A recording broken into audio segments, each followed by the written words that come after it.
and welcome to the second episode of the Indulge podcast with me, Roma Lystrom. Today I've got a very special guest with me on the show. I've got Chef Regi Mathew, celebrated, well-loved, and one of the best chefs that we know from the city of Chennai. Often considered one of the best chefs in India, actually, Regi Mathew was recently adjudged the number 2 chef in the whole country by Culinary Culture's Food Superstars, India's top 30 chefs. Beginning his career in Bangalore with the Taj Group, Regi then moved to Chennai and opened close to 100 restaurants all across the country. And now he works with Kapachaka Kandari, a standalone restaurant that he opened in Chennai with his friends. They've also moved to Bangalore recently, and are there other branches of the restaurant that we can hope to see soon? As of now, Chennai and Bangalore. Okay. Yeah, we do have some plans, so we're just working on it. Super. Known for reinventing the way he presents traditional cuisines and also a well-known connoisseur of Thai cuisine, we talked to Regi today about the upcoming festival of Onam and its much-loved Sadya, while we also discover his personal tale in the ever-increasing world of food and eating out.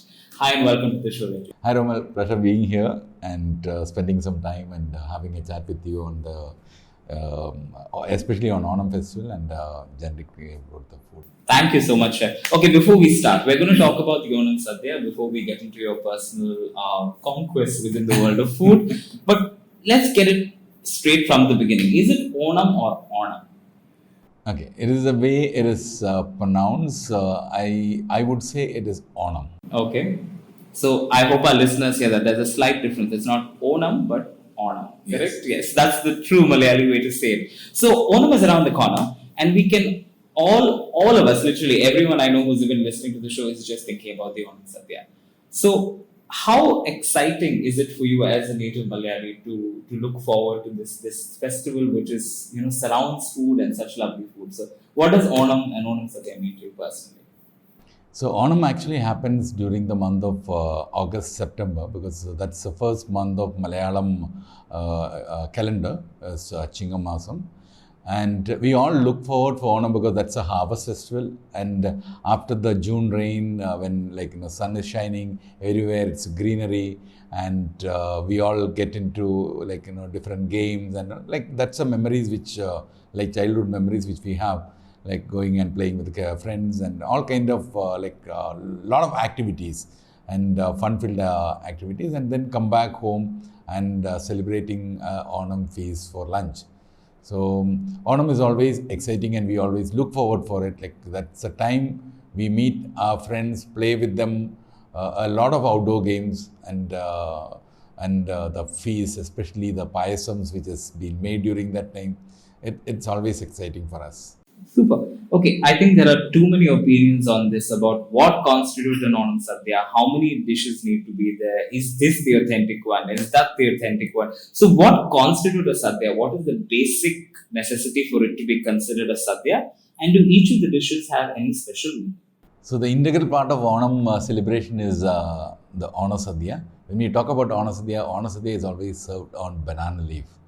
Because of scientific reasons which we feel that's the ideal way to have it, because it has a lot of polyphenols on, these are antioxidants which are there on the banana leaf.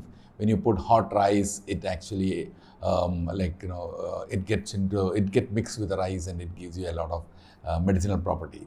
So now I'll come back to the concept of Onam celebration. So Onam celebration doesn't have a region or religion in Kerala. It is celebrated across Kerala by all kind of people. It is not a rich man's festival or it's not a poor man's festival. So usually when it comes to Sadya, there need to have certain particular dishes. You need to have a number of chips, then you need to have a number of pickles, then you have 3-4 curries. So then you have paripu curry, then you have kalan, sambar, rasam, then buttermilk, and then with payasam. So it changes in terms of the flavor from region to region, because one is no two houses make the dish the same way. It's all the recipes which is passed down by from their ancestors, and they always maintain the recipe with them.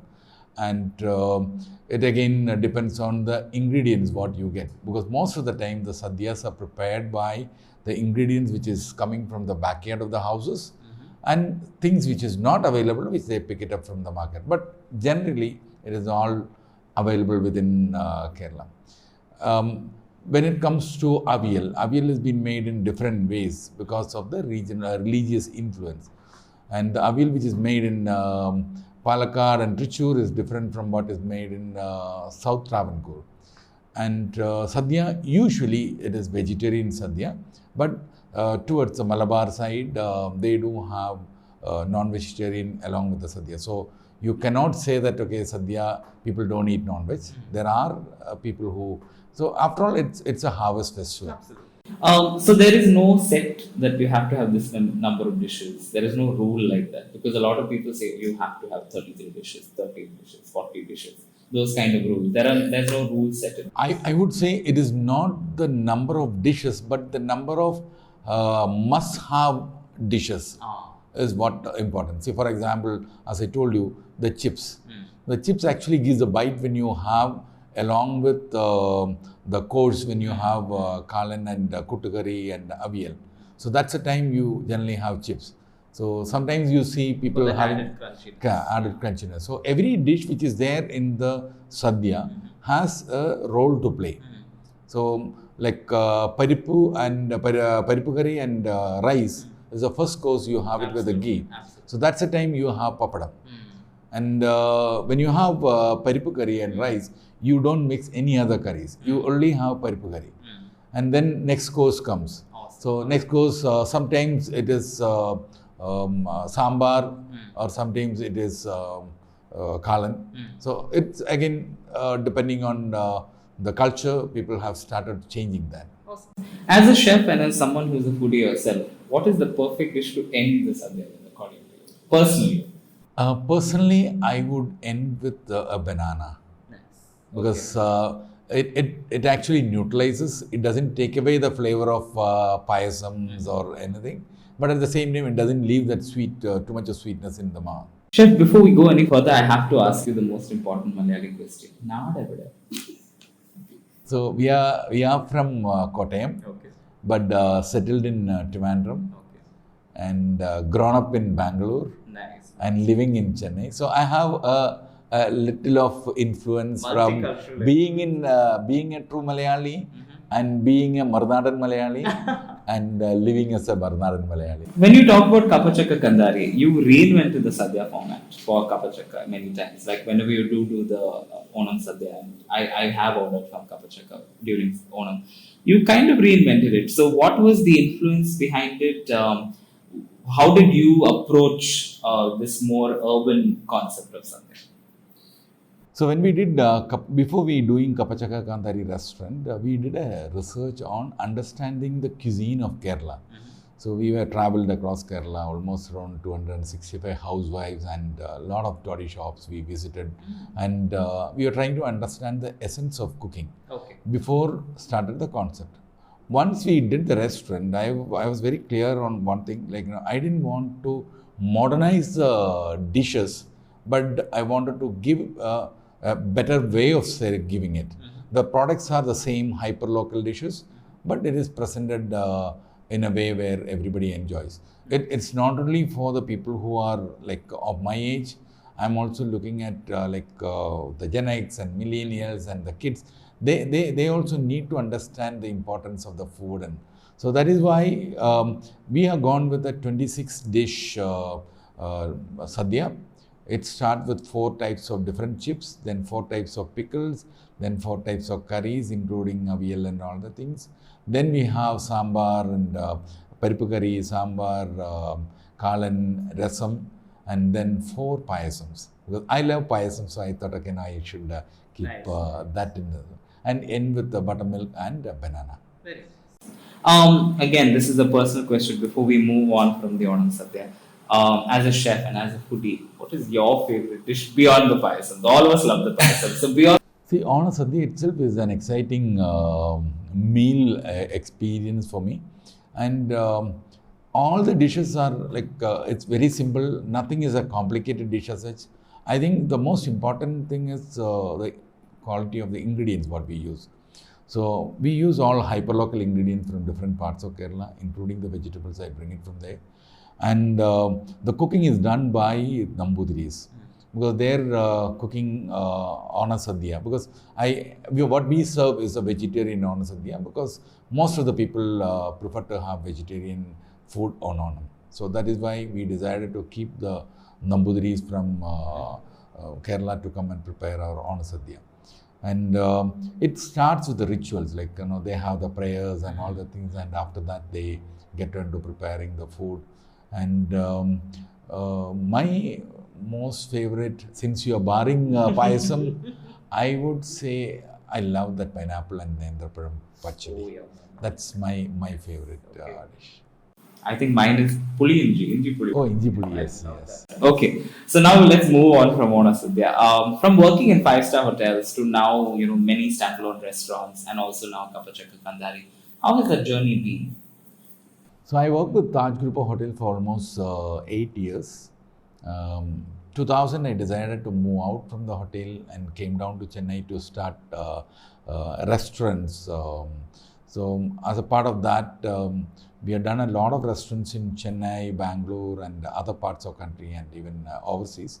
So various cuisines which has been explored, be it a Thai or be it a Spanish restaurant bar, or it could be a Japanese restaurant. So the journey was quite interesting, where I could explore a lot of new cuisine and new concept. I feel it's more important as when you try to understand what the customer needs, and you stick to the original and try to the concept and come out with the way what people like. So you need to get onto the side of the customer and see how I like the food if I am going to eat. So that is how which happens most of the time when you are in a standalone restaurant. When you are in a five-star hotel, you have certain set principles you have to follow, because it's a brand and it is they have multiple restaurants, so you cannot deviate from the structure which has been done. But standalone restaurant, you create the structure. So that's one advantage.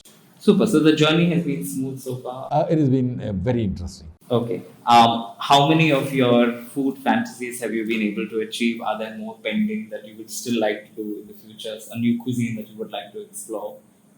I think with God's grace, a lot of cuisines which even I didn't know I could explore in my career, and I think quite a lot of things which has been done. The most interesting thing is when you do a study on cuisine, you will understand there is much more than what you know. Absolutely. So basically, I wanted to encourage people to get into the micro cuisines of your ethnic food and bring out more and more dishes which we are not heard about. Because when we did a research, I understood what I know about Kerala food is only 10%. Okay. There is much more. So it is a way to protect this cuisine or protect these dishes, and that's the best thing which we can do for the next generation, protecting and preserving the cuisine what we lived and giving an opportunity. Now, being one of the top chefs in the country, do you need to often reinvent yourself to stay on top, and how do you do that? I never tried to be on top. Positions, what we got is, I think it's an after effect of what this is what others felt. It is not something which I look forward for. So for me, when I see my customers, that is a happy customer. That is what I really love. Okay. The other day when I got a thank you card from one kid who is 7 years old, he came to the restaurant and gave me a thank you card. That is equivalent to the best appreciation what you get from that. That's lovely. That's very nice. You also are someone who's considered connoisseur of Thai cuisine. You headed venture on for quite some time across multiple locations. How similar do you find Thai cuisine to, say, ethnic Malayali cuisine? I know Malayali cuisine is not one thing, but what are the similarities you've noticed in these regional cuisines? So I started as a Thai chef in Taj, and almost 15 years of my career I was a Thai chef. So during my being in Thailand and understanding the cuisine, what I understood is sticking to the basics, and we have enough and more in our ethnic cuisine. You need to understand what is original, and rather than trying to modernize the cuisine, I always stick to the basics and try to provide the original form, which gives a good experience for customer, because each cuisine is evolved because of so many reasons. It could be the climatic condition, it could be the religious reason, or it could be the cultural reason. So there are a lot of things which is there in each cuisine. So that is why a cuisine of for example, Thai cuisine, we say, it is like that. So when we look at Kerala cuisine is one cuisine I have seen which has been influenced by a lot of cuisine, be it a Portuguese cuisine, be it a Jewish cuisine, or an Indonesian cuisine, or a Tamil cuisine. We have a habit of taking the best techniques from everybody and use our local ingredients and create our own dishes. Nice. Even appam, which we say that's one of our classic dish, that also originated from outside. Yes, the appam. Yes. Amazing. The concept of tapas is something that is becoming very popular across different cuisines across the world, actually. It's basically short eats. And I think it's fast taking over urban foodscapes. Do you think a menu of exclusive short eats would work for, say, a Malayali cuisine, or a Syrian Christian cuisine, or a North Kerala, Malabar, Makla cuisine? Do you think this concept could work in a traditional cuisine?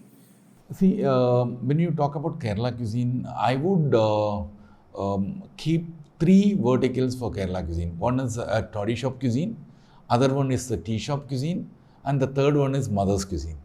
So when you look at tea shop, you get the best dishes in tea shop. When you travel in Kerala, you can just stop in any shop and have excellent puttu and kadalakari for breakfast, or a mini lunch meals, kind of this one. But when you go to a toddy shop, my God, it is a place of tapas. Absolutely. In their way, in our way, it is a place of touchings. Very true. So we call it as touchings. Basically, small pieces of meat or vegetable or whatever is it. It is cooked so that it become a perfect accompaniment while you are having toddy. Because toddy, usually the taste is same. It's a sap of coconut tree or palm tree. But the way it is enjoyed is based on the side dishes or the touchings what you have. So each toddy shop ensure that they have a good cook who make excellent touchings. Again, I would like to say that. And that's how you can see there will be written kallu or toddy, but below that you can see a number of dishes. Absolutely. So I think gone the way earlier people used to have a lot of starch and rice and tapioca and all these things, but people are moving away from that and eating more of side dishes.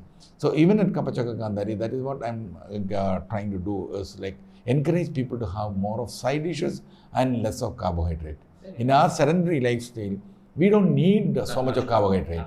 What we need is more of protein. Right. What about the food world excites you the most today, specifically today, and what are you going to experiment with next?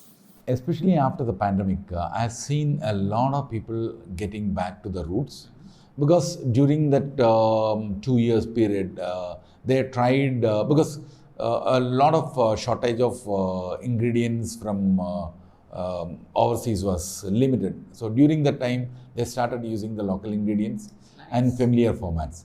So because of that, a lot of restauranteurs and a lot of newcomers are coming with smaller formats of micro cuisines.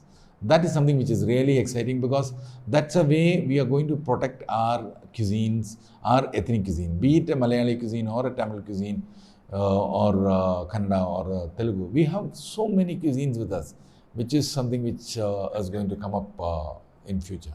Absolutely.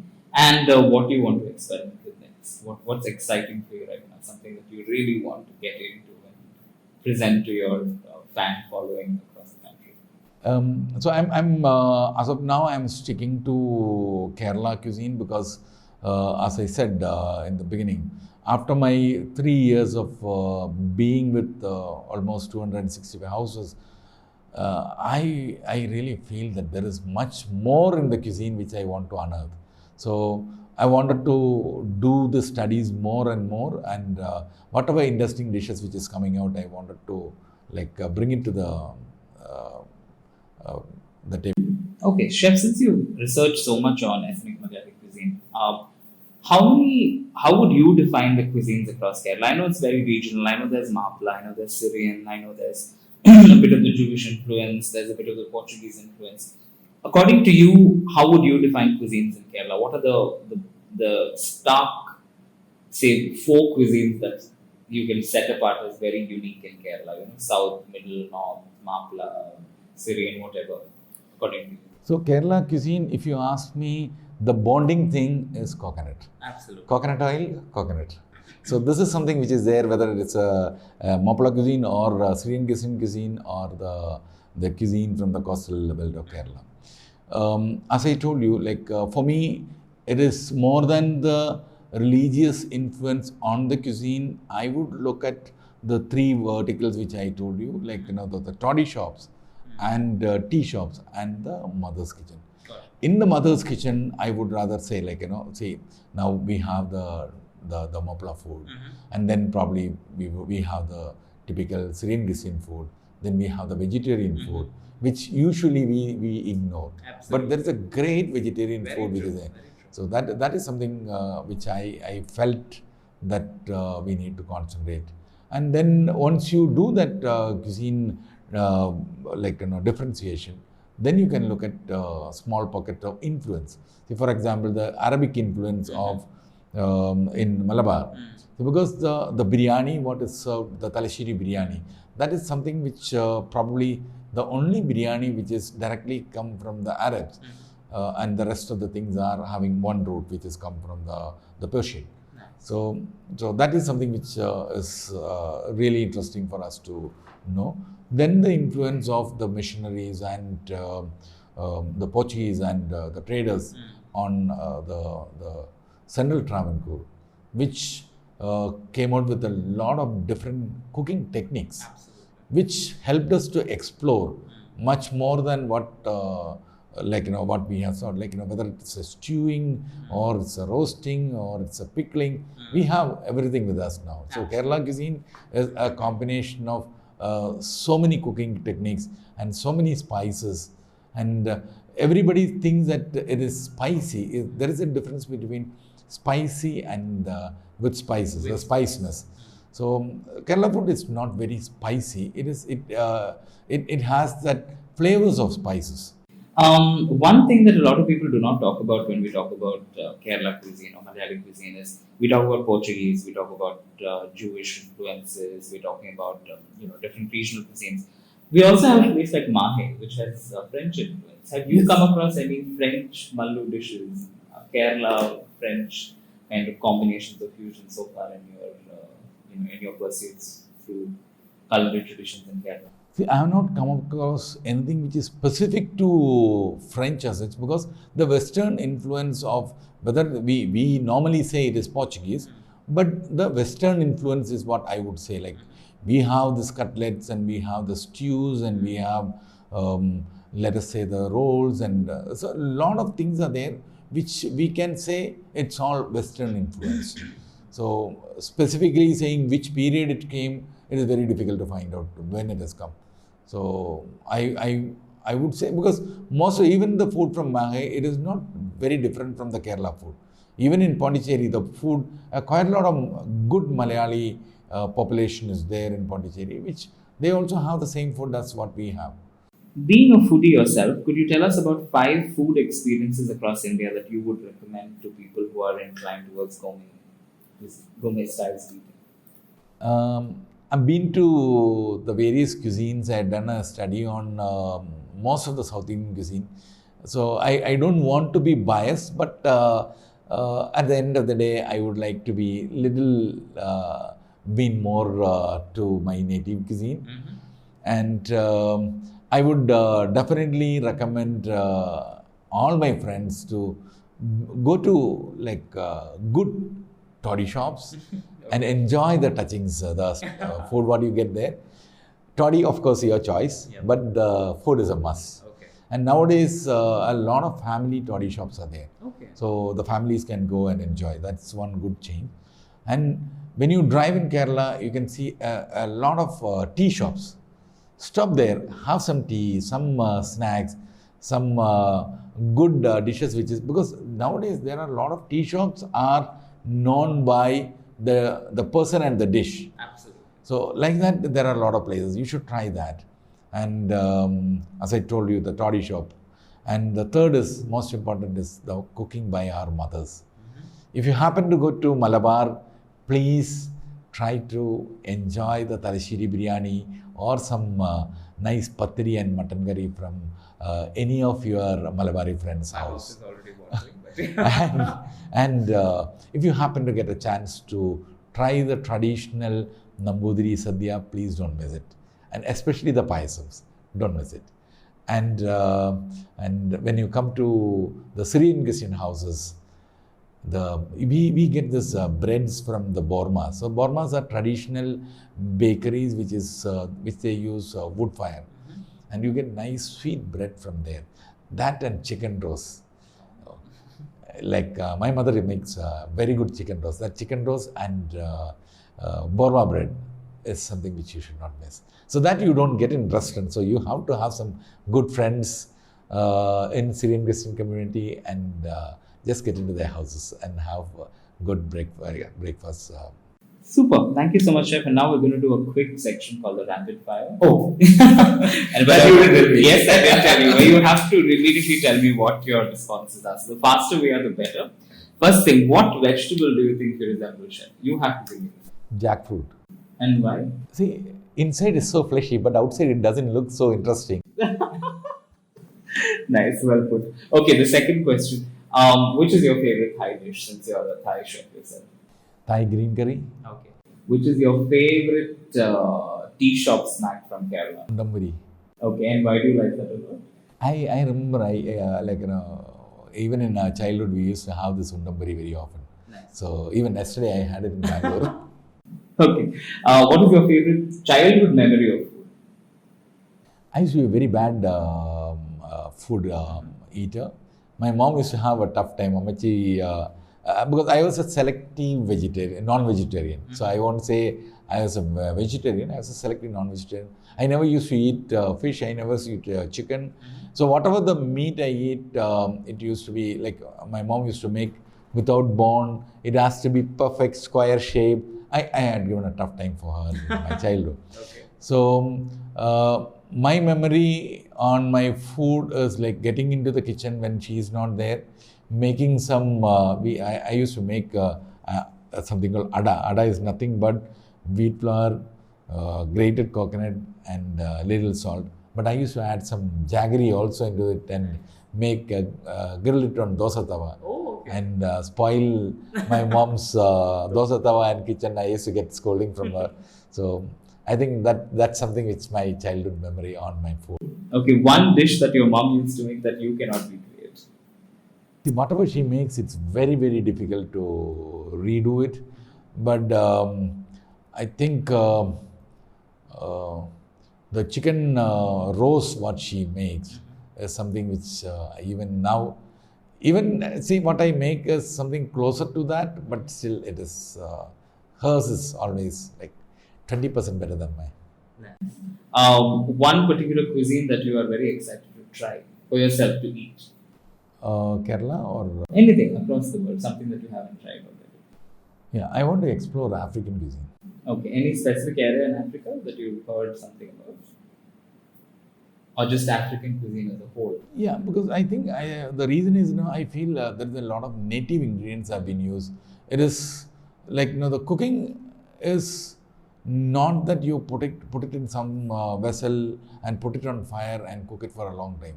It could be some addition of some ingredients, some native ingredient that makes the food palatable and it is pathogen free.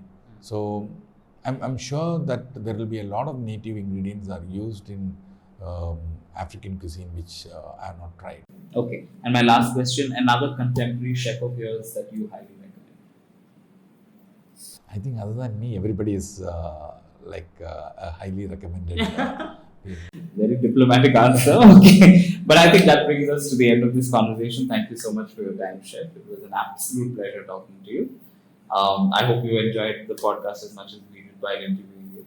Thank you, Romal. It was a pleasure being here, and you gave me an opportunity to dig into my memories, and it is really a great feel.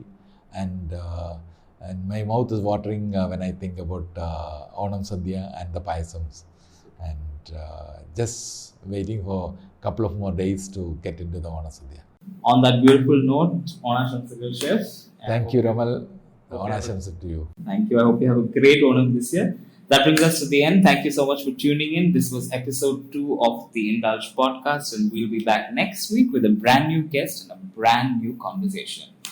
Hi, I'm Chef Regi Mathew. I had a great conversation with Romal and Indulge. They come with very interesting subjects, and next week they're going to come with a great guest. Stay tuned to Indulge podcast.